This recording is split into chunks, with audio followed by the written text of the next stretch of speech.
so greetings again from Puka Beach, on the sort of, I guess this is the north, right? The north of Boracay. Gracie's not totally versed in north, south, east, west, which, you know, why wouldn't you, right? You just go from one spot to another.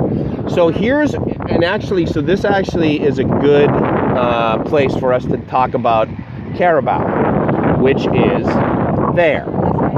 Yeah, and so that is an island much larger than Boracay, and the house that we were going to rent is actually, I believe it's right through there. It could, no, there's way too many houses there actually. So where we were going to rent, it was basically on a cliff, so I believe it's like straight over there. Where there's basically no one. And then there's a bunch of, like, that I found on Agoda, there's like a bunch of like family owned, not necessarily hostel places, but they're all there, you know, and along that beach. But, and you may not be able to hear it from my microphone, but there's absolutely wind here. No Coke Zero, Bo, just light. Okay, Coke Light, thank you. So my preference is Coke Zero, which is, and that's another interesting thing, you know, the contrast, right? So I figured, okay, I'm going to go to these other countries. Obviously, Coca-Cola will be everywhere, as well as Sprite, or 7-Up. And then I figured, all right, well, Diet Coke is going to be, or as they call it in everywhere else with the exception of the United States, Coke Light, which is good to know if you're a non-drinker and you go to bars. Don't say Diet Coke, because they think you're saying either Jack and Coke or Rum and Coke. And I've been fooled many times, which is why if you're ever hanging out with me, you're going to ask yourself, Mike, why did you just stick your finger in that drink they brought you and lick it?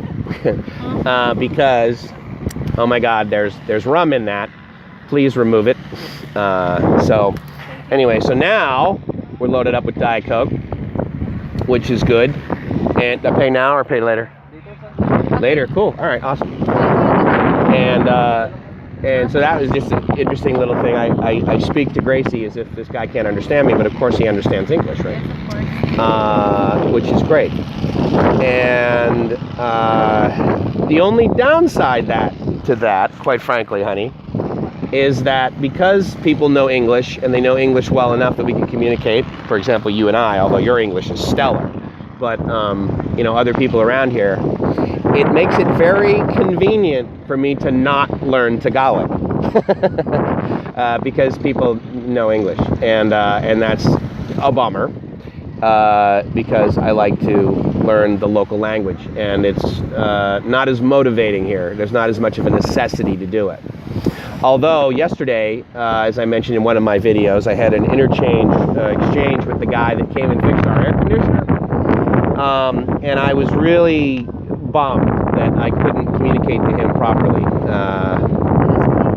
No, he didn't speak English, which was interesting. And here's why it was interesting.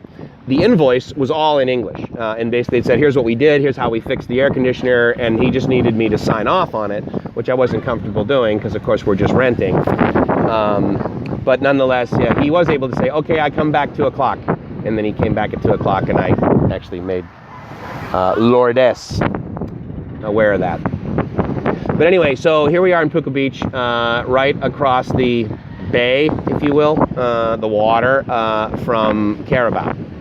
A place that we definitely want to experience, but even today, you could argue that today is sort of calm weather, whereas the other day, or 1 or 2 days ago, when we were 2 days ago actually, today's Thursday, Tuesday we were scheduled to go over there.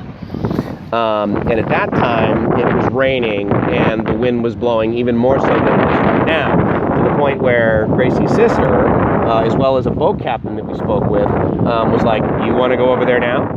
Okay, Gilligan. 3-hour tour later, we're living on that island like it or not, right? With no clothes.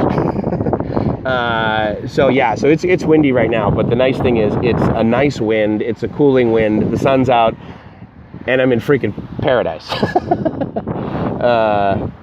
with a beautiful girlfriend.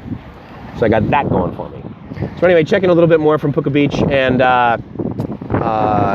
this is just another spot of Boracay that's so easily accessible.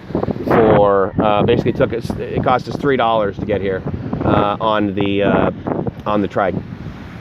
One more reason for me to not gain weight so I can fit in a trike. Anyway, talk to you soon.